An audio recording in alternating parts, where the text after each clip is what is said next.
tentang apakah syubhat-syubhat yang digunakan atau dipakai oleh golongan yang memuliakan, beriktikad pada kubur dan melakukan upacara-upacara khas pada kubur-kubur tertentu. Bila mereka melaksanakannya, ada beberapa sudut. Okey. Sudut pertama yang mereka permainkan atau gunakan adalah pada asas tentang masalah pemakbulan doa.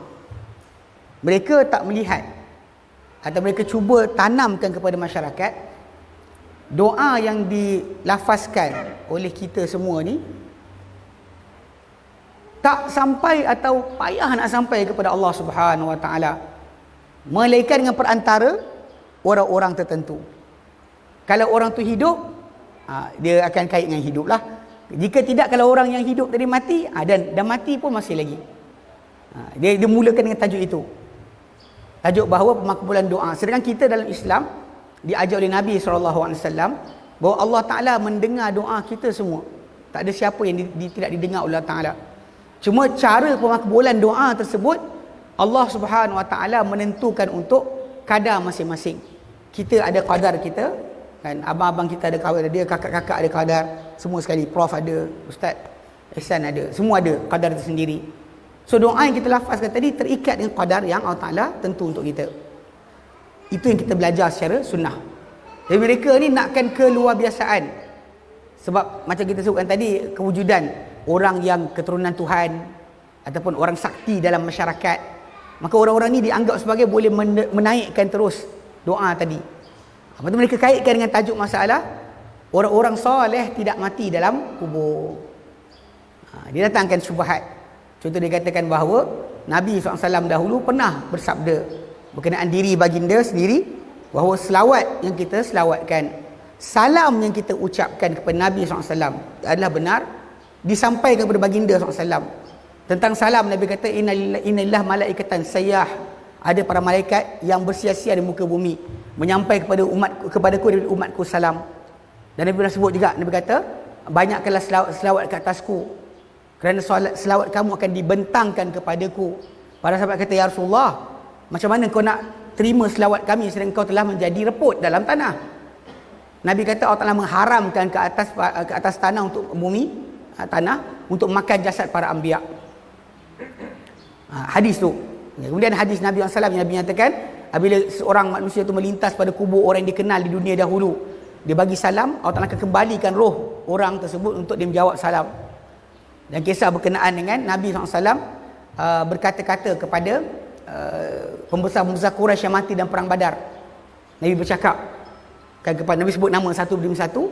Kemudian Nabi kata, adakah kalian telah dapat apa yang Tuhan kalian apa yang dijanjikan oleh Allah Ta'ala? Kami dah dapat janji Allah Ta'ala untuk menang, kami dapat dah. Umar bin Khattab sebelah Nabi SAW. Umar kata, ya Rasulullah, macam mana kau nak cakap dengan mereka, mereka jadi bangkai? Nabi kata, tidaklah engkau lebih mendengar berbanding mereka tentang apa yang aku cakapkan. So semua yang ini bentuk cerita perbualan dengan orang mati ni tadi dipakai oleh mereka untuk kata bahawa ini semua menunjukkan bahawa kita boleh meminta pada orang mati tadi. Dan sudut macam Profesor kita tengok, Prof Basri ada nyatakan tajuk istighathah, yakni dia berkata pada orang mati tadi, wahai Tuan, kalau kat Mesir ada Badui, ada Syekh Rifai dekat belah Syria sebagainya, Yaman ada Ibnu Ulwan, ada macam belah Iraq Jailani. So orang akan panggil wali-wali tadi untuk minta pertolongan. So bagi diorang, dia kata kalau orang tu dah soleh dan masih hidup, kenapa kami tak boleh minta? Dia itu, dia gunakan alasan ini. Okey, so jadi sudut ini pertama sekali lah yang kita kena faham bahawa sebenarnya apa mereka katakan tadi, hadis itu sahih, tapi bukan macam tu kita faham. Kerana hadis-hadis sahih tadi, mereka faham, mereka hadis tu cuma seinci tajuk dia, tapi mereka depakan sampai sehasta untuk masukkan amalan-amalan perbuatan mereka. Pada sudut asal macam Nabi SAW sebutkan berkenaan dengan masalah salam dan juga selawat kita ke atas baginda sampai kepada baginda. Dan salam orang yang hidup ni kepada orang yang mati, kalau dia kenal di dunia dikembalikan roh. Nabi sebut sampai situ sahaja. Perbualan dia pada salam, jawab salam dah, stop. Sambungan aduan tak timbul. Bukti dia kerana hadis Nabi SAW dalam Musnad Ahmad berkenaan dengan roh orang yang mati. Roh orang yang mati, kita di satu kampung, katakanlah saya mati dulu. Saya mati dulu. Tak lama lepas tu salah seorang kawan kita meninggal juga. Orang yang kedua meninggal nanti, roh mereka yang beriman akan dikumpul setempat, Nabi kata. Lalu orang yang mati awal akan datang pada yang mati kemudian, tanya, isteri aku macam mana? Anak aku macam mana? Kalau berita tu, tiap hari anak datang kubur, mak, abah mak kahwin lain dah. Yang bila roh tu dah mati, kenapa nak tanya balik pada kawan yang baru turun? Perbualan berlaku, Nabi ceritakan. Hatta Nabi SAW sendiri, kalau hadis tentang telaga, Nabi kata, aku tunggu kamu di telaga nanti. Janganlah nanti adaikan kamu dihalang dari telaga. Ni tak ada orang, Nabi kenal, Nabi nampak gaya dia dengan cahaya di kepala, tangan dan kaki, kesan wuduk. Nabi panggil untuk datang, tapi malaikat halang. Bila malaikat halang, Nabi kata, ashabi. Satu riwayat lain kata, ummati. Malaikat kata, ma ta'lamu ma ahdatsu ba'dak. Engkau tak tahu apa dia ada-adakan lepas engkau tak ada. Kemudian apa jadi sekarang, Nabi tak tahu. Kalau asyik boleh siap tingkat jumpa kita tahu Nabi, Nabi, ya Rasulullah ada jadi kes. Tiap-tiap hari orang mengadu dapat sampai kot. Faham? Maksudnya kalau Nabi SAW nampak orang tu di hari akhirat nanti dengan semua tanda sebagai seorang mukmin, disekat oleh para malaikat. Nabi sibuk nak panggil dia. Malaikat kata, engkau tak tahu apa dia buat lepas kau tak ada. Ma ta'lamu ma ahdatsu ba'dak. So tak ada lebih daripada itu. Salam kita sampai, selawat kita sampai, perbualan lain bukan tajuk. Bahkan kalau perbualan antara kita dengan orang mati ni tadi boleh sampai direct. Hadis Nabi SAW, Nabi itu pernah berdiri di kubur para sahabat bersama para sahabat yang lain. Seorang sahabat baru ditanam. Nabi kata pada sahabat-sahabat yang lain, salu di sahibukumul hadza tathbit. Mintalah untuk teman kamu yang baru tanam ni, minta Allah Ta'ala kukuhkan dia, bagi dia ketangguhan. Fa innahu yus'alul an. Dia sedang ditanya sekarang. Dia sedang ditanya sekarang. Soalan, bukankah Nabi boleh cakap direct pada lelaki tu? Fulan, jangan takut, jawab. Kenapa Nabi kata dengan para sahabat, mintalah untuk teman kamu ini pengukuhan. Dia sedang ditanya sekarang. Pasal perbualan kita yang salam satu benda, masalah apa kita panggil selawat kita bernabi satu benda, masalah pengaduan benda lain. So bila diorang ni gunakan istilah tadi, kalau orang tu soleh, dia baik, dia boleh sampaikan doa kita pada Tuhan. Benda ni sebenarnya ajaran bukan Islam. Sebenarnya di Malaysia sebenarnya, kalau tuan-tuan tanya kat abang Talib kita pun dia boleh cerita, Abang Talib Chok. Saya pernah sembang dengan dia. Sebab di China, di Malaysia ni, Cina di Malaysia ni sebenarnya, diorang bukan sembah sembahan yang sembah tu, diorang kata tu bukan Tuhan. Itu atuk nenek mereka yang baik dengan Tuhan. Mereka minta tolong pada patung-patung tu, dia beritahu pada Tuhan. Bahkan bukan setakat orang lama dia disembah, orang Melayu pun disembah. Abang kita cerita dengan saya, mak dia kata, "Mel datanglah hari ni Jumaat. Kan kita tak makan babi hari Jumaat." Lepas tu dia kata, "Kenapa tak makan babi Jumaat?" Mak dia kata, "Lah, orang Melayu nyatuk yang kita sembah tu orang Melayu, Islam. Jadi kita makanlah babi hari Jumaat." Dia tak ada masalah. Orang tu baik je, minta. Orang ni baik, minta. Saya bagi mereka, ini perantara mereka dengan Tuhan. So kumpulan ni gunakan istilah ni tadi. Bila kita cakap macam Prof cakap tadi kan, dia kata perbuatan mereka tu, dia kata kita mengkafirkan. Kufur perbuatan itu sangat jelas. Kalau dia jahil, Allah Ta'ala boleh ampunkan dia. Sebab para sahabat Nabi SAW dahulu, hatta Bani Israel pun pernah melakukan kesilapan kata-kata. Macam orang-orang dalam surah A'raf, golongan yang bersama Musa melintasi lautan. Bila mereka nempas lautan sampai seberang, mereka nampak ada orang sembah berhala. Diorang kata apa? Bani Israel kata pada Musa, "Ij'al lana ilahan kama lahum alihah." Musa, buatlah untuk kami Tuhan macam diorang ada Tuhan. Musa kata apa? Kamu ni kaum jahil. Musa tak kata kaum kafir. Perbuatan, kata-kata tadi kufur tak? Kufur lah, takkan tak kata kufur pula. Para sahabat Nabi pernah sekali ketika dalam perang dalam Bani Quraizah, dalam perjalanan nak pergi tu, Diorang nampak ada pokok. Dulu orang-orang musyrik gantung pedang dekat pokok untuk dapatkan kuasa, aura-aura. Lalu dia kata, ya Rasulullah, ija'al lana zata anwat kama lahum zatu anwat. Buatlah untuk kami pokok gantung pedang macam diorang ada pokok yang gantung pedang. Nabi kata, subhanallah, ini sebiji macam kata-kata Bani Israel. Faham tak? Tapi Nabi tak kata, mengucap balik. Faham okay, dekat sini kita kena faham macam tu. Perbuatan minta pada orang mati tadi jelas-jelas adalah kufur, syirik. Tak ada sebarang pengecualian dekat situ. Cuma dia orang tambahkan syubhat lagi. Mereka bawakan satu hadis yang tak sahih. Kononnya penjaga Baitul Mal zaman Umar digelar Malikud Dar. Dia kata telah datang seorang lelaki ke kubur Nabi. Dia tak sebut lelaki itu siapa. Dalam konteks hadis, orang tu baik mana sekalipun, dan kemudian cara penceritaan tadi, kita kena betul tepat-tepat pasal hadis yang sahih ada syarat-syarat untuk diterima. Mereka nak bina di atas kisah ni amalan. Mereka kata dalam kisah tersebut seorang lelaki datang kubur Nabi. Ni lelaki ni kata seorang lelaki tak tahu lelaki tu siapa.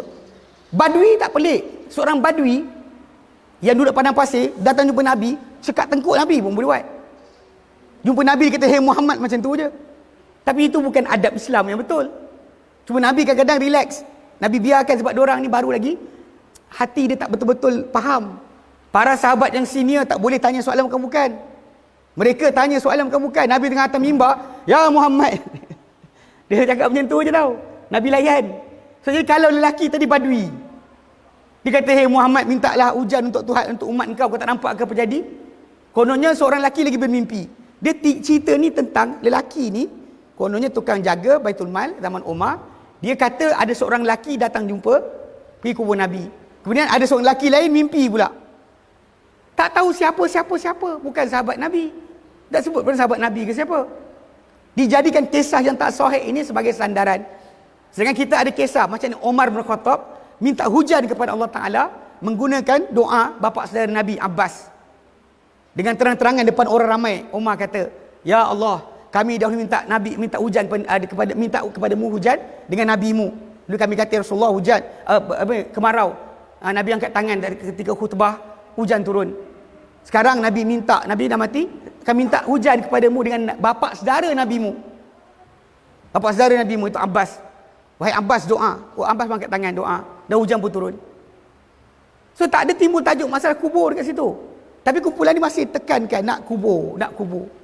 Pasal ini pada asal benda ni kuburiah ni, pengagungan kubur tadi, benda yang memang kita panggil apa? Daripada jahiliah dah ada, Islam bersihkan, datang balik. Kita macam Prof kata kan, tadi saya bawa naik kereta dengan pak mentua saya. Lepas tu lintas tepi sawah tu, dekat lepas bukit menghala ke kubang pohon, tepi tu dia kata ada kubur. Dia kata tu kubur tu, dia kata. Dulu kecil-kecil, hari raya, abah pergi sana. Pasal apa? Rupanya orang kampung sini dulu, bila hari raya berkumpul kat kubur hari raya pertama. Budak-budak ni pergi kubur, nanti pakcik-pakcik bagi 3 sen 4 sen duit dekat kubur, bersedekah dekat kubur, dapat pahala. Jadi memang ada, tapi sekarang tak nampak dah lah. Tapi benda tu macam Prof kata tadi kan, dari 50 tahun 50-an awal sikit, memang ada lagi, dibuat oleh orang ramai. Pak mentua saya tadi baru cerita kat saya. Saya cakap, ya ke? Lah baru tinggal ke? Dia kata abah dulu buat kecil-kecil dulu. Datang kubur pasal orang kampung turun kubur hari raya pertama. Kita macam itulah Prof kata, ziarah kubur tak ada masalah. Kenapa pilih hari raya pertama? Hari raya tu adalah hari makan, hari minum, hari mengasihi Allah. Yaumul akli wa syurbin wa zikrillah. Hari untuk kita beri makan orang dan gembirakan orang. Ni kita pergi hari pertama nangis ingat abah mak. Takbir mulut kata Allahu Akbar, besarkan Allah. Lepas tu air mata mengalir sebab apa? Ingat Allah? Tak. Ingat abah mak lah. Dah terbaliklah syiar raya tadi. Hari lain pergilah. Tapi tak nak, hari raya pertama tu juga dia nak buat. Ini kena jaga sikit. Jadi okey, tadi tambahan berkenaan perkara ni. Jadi kita tahu syubhat-syubhat yang disampaikan memang disebut. Cuma macam mana mazhab Syafi'i di negara kita ni sebenarnya, apa penentangan para ulama? Okay, ini saya nukilkan sebahagian daripada ulama mutakhirin mazhab Syafi'i. Sebab benda ni pada awal, ingat pada zaman awal, tahu Imam Syafi'i, zaman awal-awal kurun yang terutama, kurun yang afdal, yang Nabi kata sebaik kurun adalah kurun aku, kemudian selepasnya zaman berkenaan tajuk tak timbul lagi. Tajuk tak timbul lagi. Tajuk masalah kuburiyah ni baru nak bibit muncul balik, belum lagi. Bahkan bila lepas tahun 500 Hijrah tu barulah dahsyat, berlimpah-limpah balik dalam umat Islam. So dengan sebab itu banyak para ulama kata nak baca penentangan ni kita boleh tengok dia start 500 Hijrah ke atas. Sebab kalau Imam Syafi'i sendiri zaman dia tak ada orang tak buat dah. Sebab dekat dengan zaman Nabi, zaman para sahabat tabi'in tak ada. Dah buang. Cuma bila Syiah ternyata naik, kemudian datang Sufi naik dan sebagainya, Imam Syafi'i yang kita tahu Sufi ni lebih banyak tersebar lepas zaman Imam Syafi'i rahimahullah. So lepas tu baru timbul. So kita nukilkan sikit-sikit daripada kata-kata Imam Nawawi rahimahullah. Dia kata apa? Kata Imam Nawawi rahimahullah dalam kitab kejap.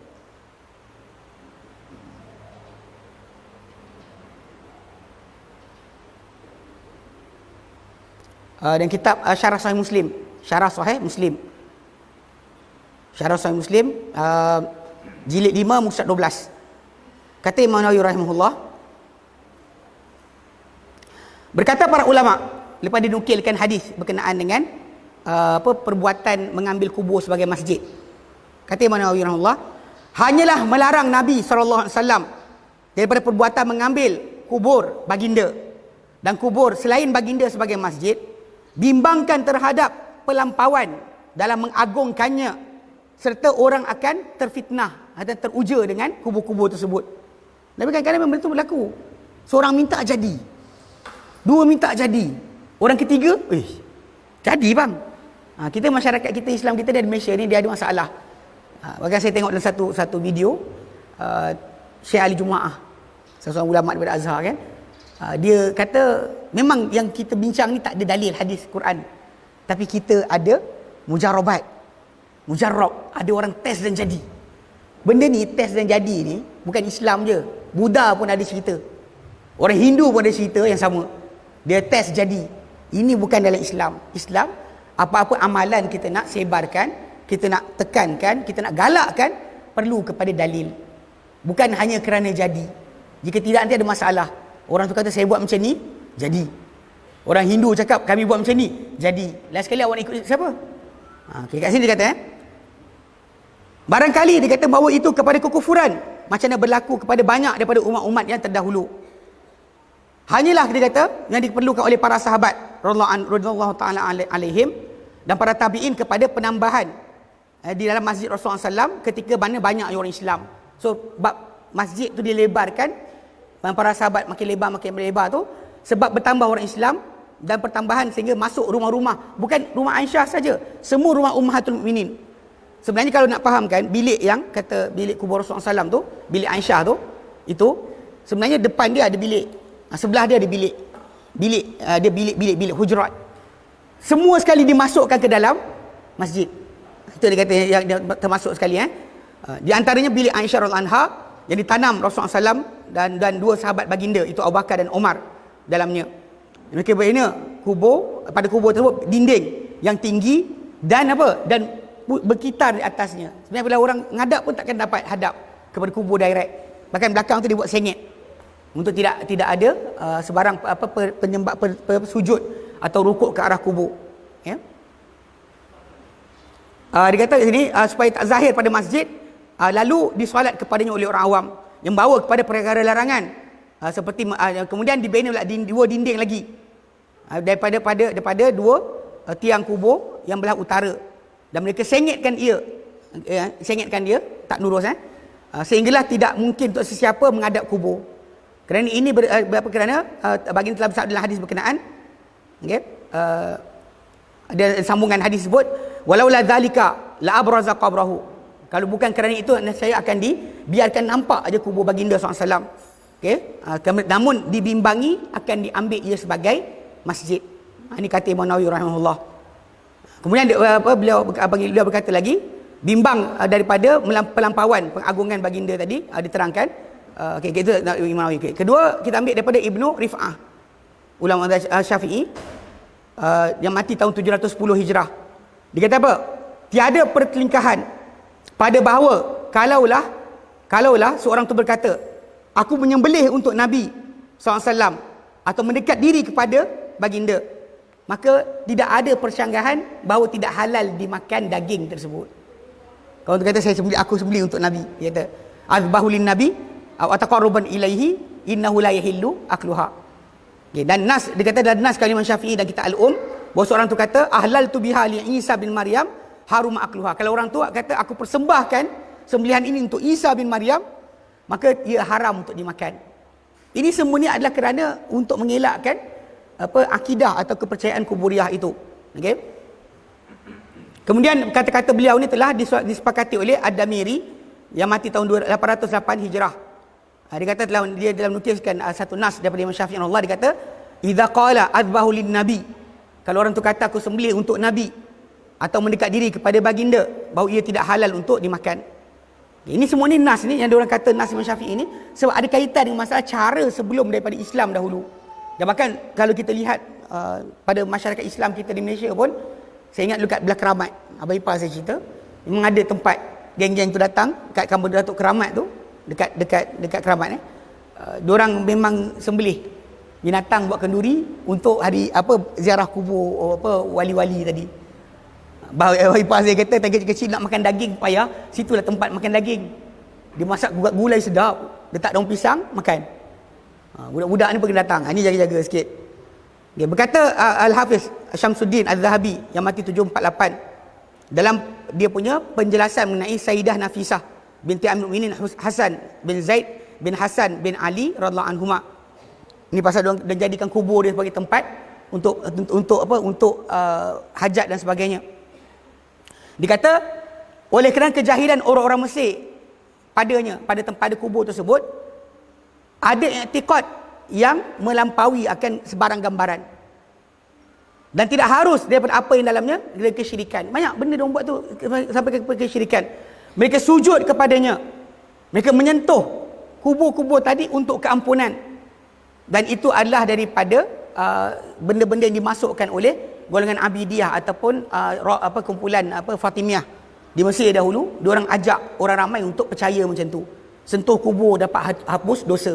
Macam yang Prof sebut tadi, yang dikatakan terang-terang ada video. Seorang pelajar Indonesia terjemahkan penjaga kubur Nabi Hud tu, ceritakan siapa datang sini nanti kubur dosa dia Nabi Hud akan tanggung. Ini semua ni berlaku. Okay? Kemudian Ibnu Katsir rahimahullah yang mati tahun 774 berkata, ketika dia menterjemahkan juga tentang Sayyidah Nafisah binti Hasan bin Zaid Al-Qurasyiyah Al-Hashimiyah dalam peristiwa tahun 208, dinukilkan daripada Ibnu Khalqan bahawa sungguhnya beliau berkata, dan pada penduduk Mesir tentang kubur Sayyidah Nafisah ni ada i'tiqad, ada kepercayaan. Dia berkata Ibnu Katsir mengulas akan perkara berkenaan, dan sehingga sekarang benda tu daripada ketika kes jadi 208 Hijrah, kisah tu berlaku.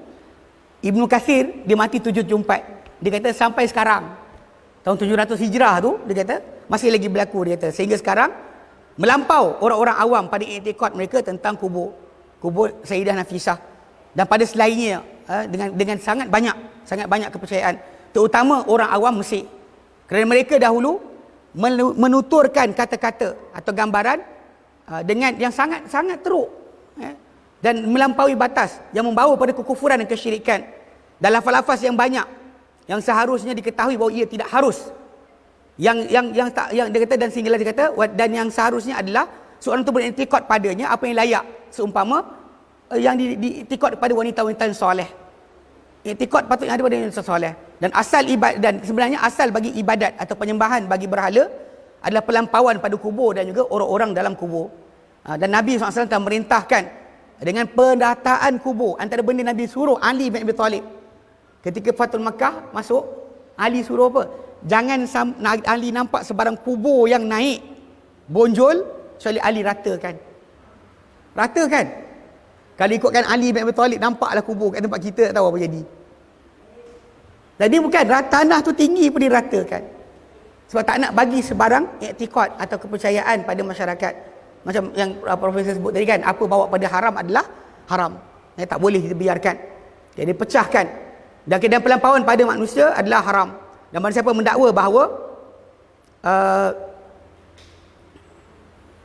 bahawa dia ni, bahawa ia kubur tadi kan, dia kata akan memberikan manfaat atau mudarat dengan tanpa kehendak Allah Taala, maka dia adalah musyrik. Banyak lagi sebenarnya nukilan-nukilan Ibn Nahas ada, yang semua sekali mereka ni ulama-ulama mazhab Syafi'i yang terkemudian yang saya sebut tadi, mereka berhadapan dengan situasi kuburiah. Tengok depan mata mereka berlaku.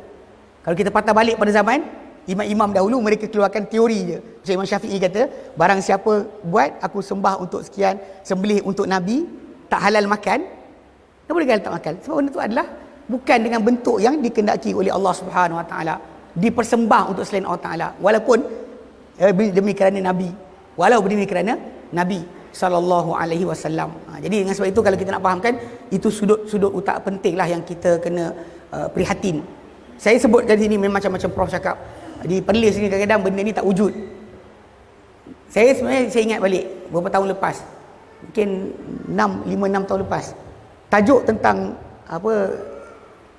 kumpulan Sufi Hadramaut ni punya tajuk, saya pernah dijemput bersama-sama dengan Ustaz Yunus Zainal untuk ulas. Waktu tu kata saya dekat Masjid Alwi kot. Saya tak ingat. Waktu tu saya pergi dan saya datang berdua. Kita ulas. Cuma ketika ulasan tu dibuat, banyak orang kata, "Ustaz, kami tak buat benda ni. Nak cerita buat apa?" Dia sebenarnya penceritaan ini adalah pemberitahuan supaya kita peka. Zaman sekarang ni zaman di mana teknologi ni masuk ke rumah-rumah dan sebagainya. Mungkin ada saudara mara kita duk ikut benda ni. Maka tak lama lepas pembentangan yang kami bentang, masuk sebelum Ramadan, tak silap saya, satu grup daripada Perlis pergi ke Hadramaut buat qasidah keliling kubur. Ada video. Saya senyum, saya kata apa? Cakap dah hari tu, baru kita buat dekat Perlis. Tiba-tiba ada kumpulan dari Perlis pergi sana. Pergi kat kubur Hadramaut tu, pergi buat qasidah dekat keliling kubur sambil bergoyang badan dan sebagainya. Pakai serban, pakai jubah dengan selempang, rupa soleh. Tapi amalan tu amalan syirik. Tapi nak fahamkan sekarang benda ni kita cegah sebelum daripada berlaku. Okey, wallahu alam.